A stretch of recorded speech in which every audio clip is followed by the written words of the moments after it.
Mamul is the mosaic in a Kwamu Basenketa because Unumana and the Enugu State are finally now free go the people and Hinima Enugu and Batanin at Olom mother kidnapping and other things Enugu Catholic Church. Manan keep as when we make the video now soon and be here with a political movement. It's not as if not tarnish the image of the governor or the people of Enugu State or not to to acknowledge the effort of the governor. Yes, everybody will lolo. And Igbo na atụ n'inu si na atụpụ nkịta akpị si wepụta akpị gosi asị na ihe atụpụ gị n'arụ.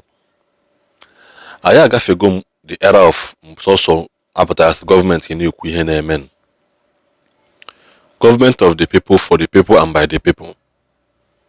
No matter what we isi church on the mother of government.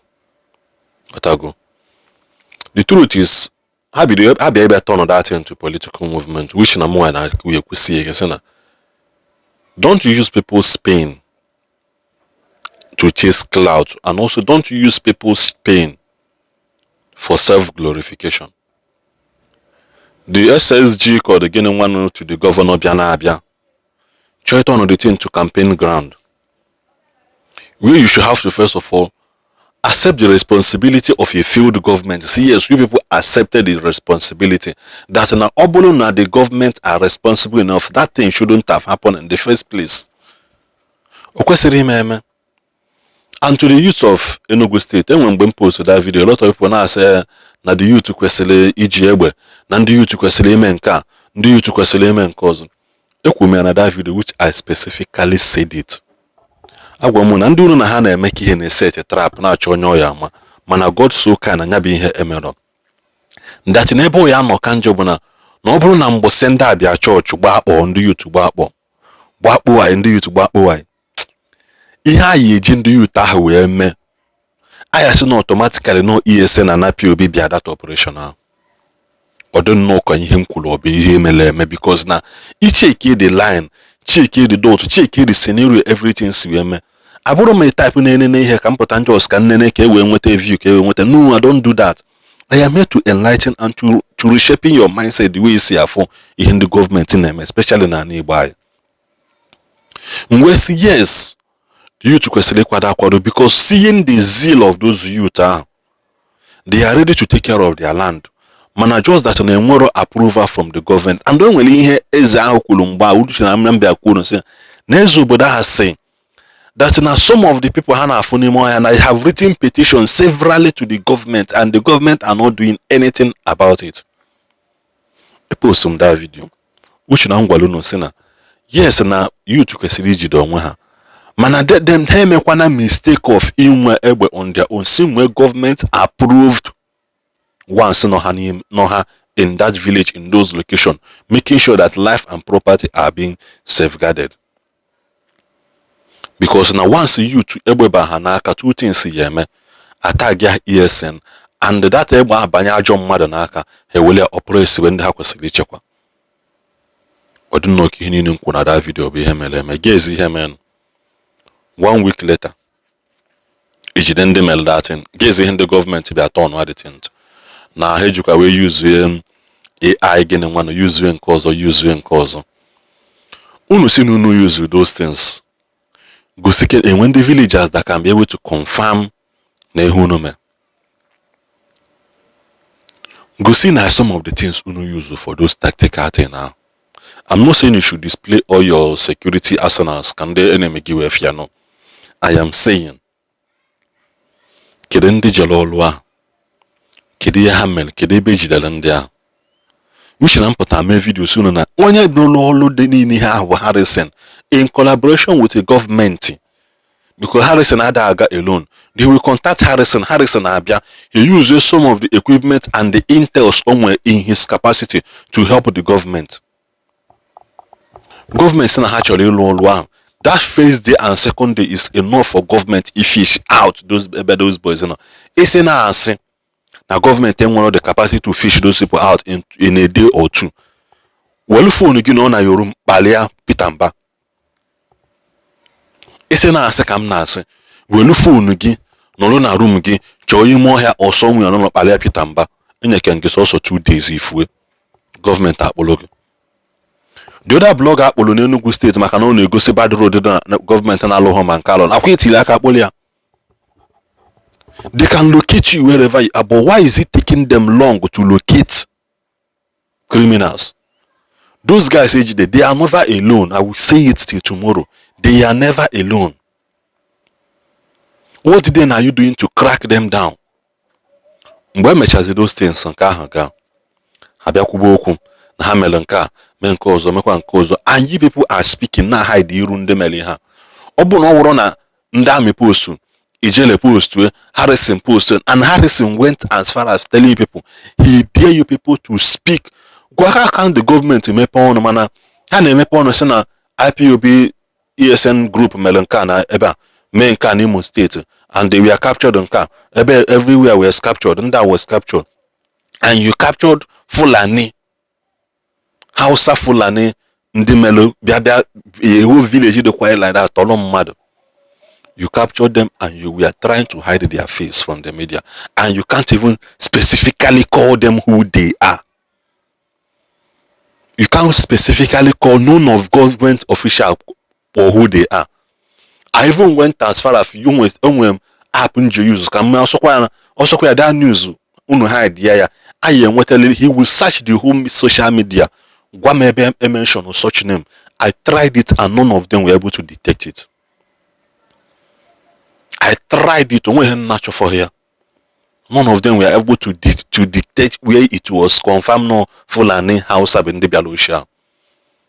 The government are trying to hide it in the Bialeha. That is why you were sending money. That first video, it does not change anything. The only thing is that Nandekina make a certain trap for you to fall in. Kita will get a campaign. Kita Ijele na that village. It's so sad that ndị mmadụ gbakọzi ọnụ. Atọ nọzie ihe mere mmadụ ka campaign ka see na government is doing what? Government is doing nothing for them. Even ọkụ adịrọ na that village. Even ọkụ adịrọ na ya. That time the man bịa ka confirm that na some places ọkụ lu, some places ọkụ eluro.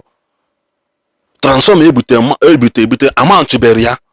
Una na-achọ iwere think a campaign where there are some basic need of the people who kwesị sort out first. If you are saying America can have insecurity, America can use a campaign. America can joke a campaign. America can a campaign. Man, that is the three primary subject to a campaign. America can just smart school a campaign. Or Donald Trump but na Georgia make campaign for next election. After say I will do road from Florida to Chicago. I will do road from California to New York. Or I will give New York light. I will make sure there is smart school in California. I will make sure that in Miami, Mokune Street. All those things has been done. All those things has been put in place. They are doing things like this. They are improving the ones. I'm also going to storm without today no bodo ibo oko kayade. Mananka ikuku miliku hana wa eweloko mili nwa zo man fuzo oku again ndo nepe wele 1 week dra ya waya signa waya ya akọ tupu eweta ọkụ. Ebe bia ji hemelo mmadu we make campaign. It's just so sad now what people are saying this thing and they are keeping quiet. When that man be at that place now, I have to question him. If he doesn't answer, he should leave that place. Say about you are not doing anything. If you refuse to acknowledge the fact, Harrison, Harrison visited that village. Harrison visited Leba. Come video. Harrison visited there quietly. I so much like the fact Igwe said that they are not ready to pay ransom. And don't allow money after that, what next? Hand them over to police on them. Tomorrow they will be set free as a repented Ndanwa. Chibani Mami. I continue instantly. Near more here by how woman will have Koji Nabana. Because not upon a video. Say man now. Just name it upon the video. It's just so sad now.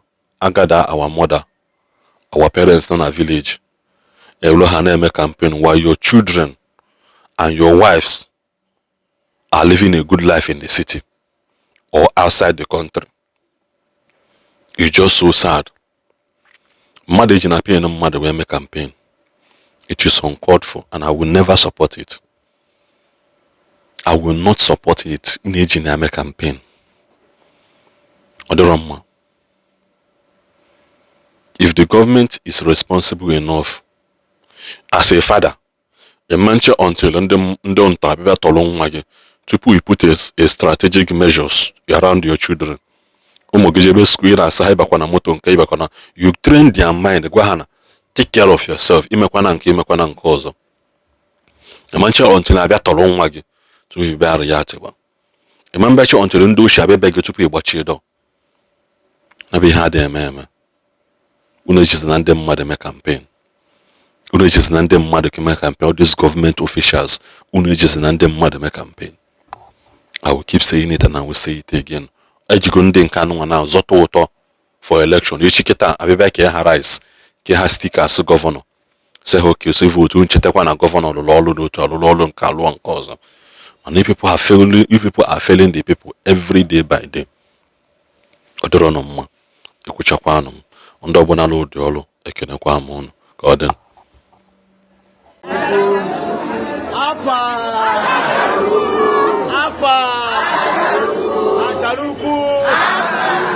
Apa mefune.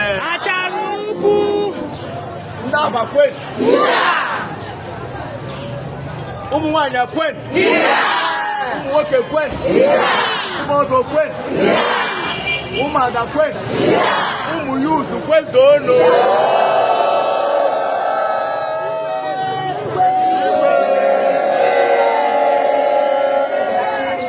Nkizi nasim before me go. I get it by me. If they took a car, I'm American. Are you will watch that? I saw now I'm going to are you naked? You bomb me, man. Oh, my God. Are you not quite aquatic? My worker, my wanya, more you, more yenta. Ma what a grave now for the involved. And upper web and upper quedo.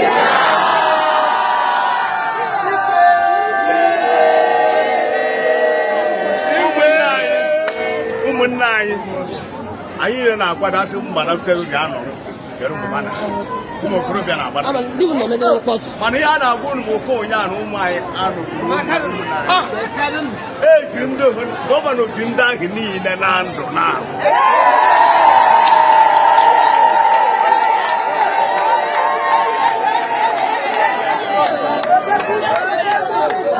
Now, Gunubana. If I were in Inoyi, Governor Bala in Inoyi. By your young Nutanya, I have a secretary. Hey, Mr. Ben Major Adaji.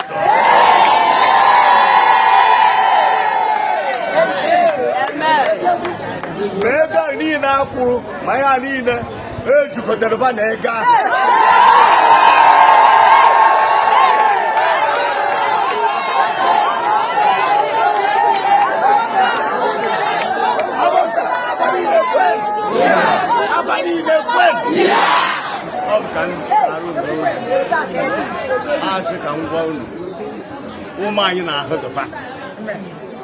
Mano yisi na ma ju maka egwu na ba no wo iberudu ibana na onye no wo na na no ni nya ga du store na na test go open store no ba na ga ide before na abata amen san mu zunu na akụkọ oge na odozo onye ọbụla bịa na onye ọbụla ga-abịa naba nke izizi bụ na na-echefu ya akwụ unu kwelu bido tata na ihe ama mekwa anyị ọzọ na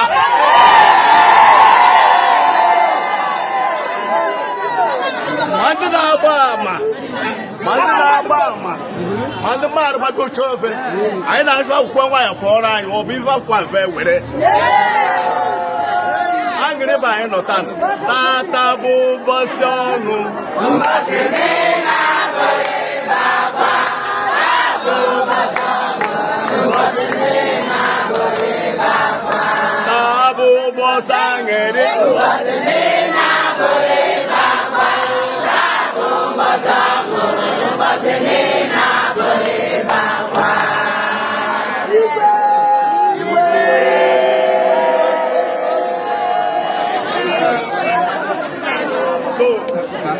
Kids of Kainina, China Canada, governor of Enugu State.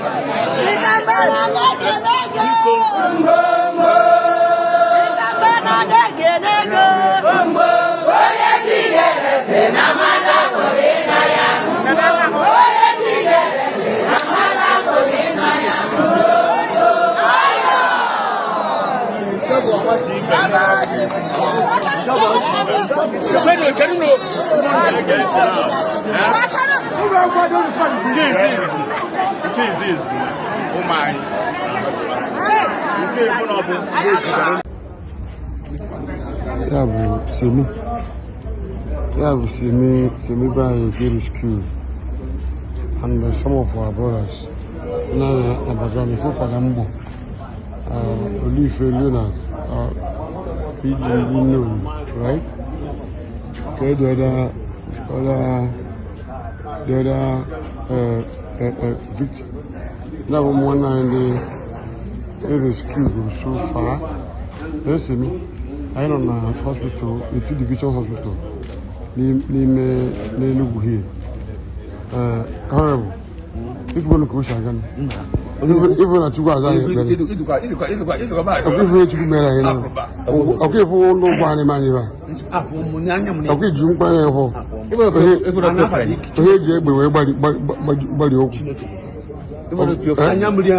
Onobon on the bank on Nikki Bada and Ali. Onobon go Chineke as a weapon. Okay, we cause for celebration. And they can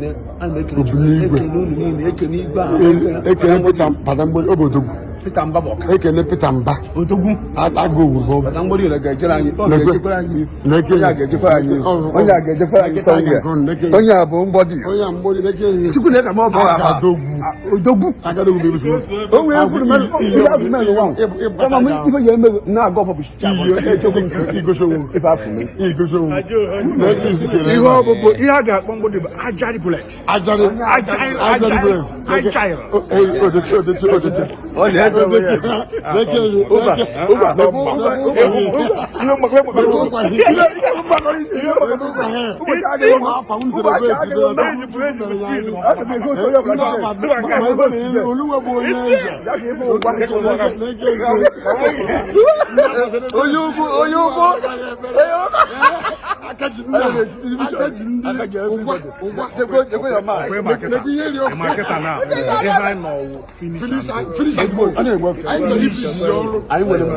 a big hitman. I'm a big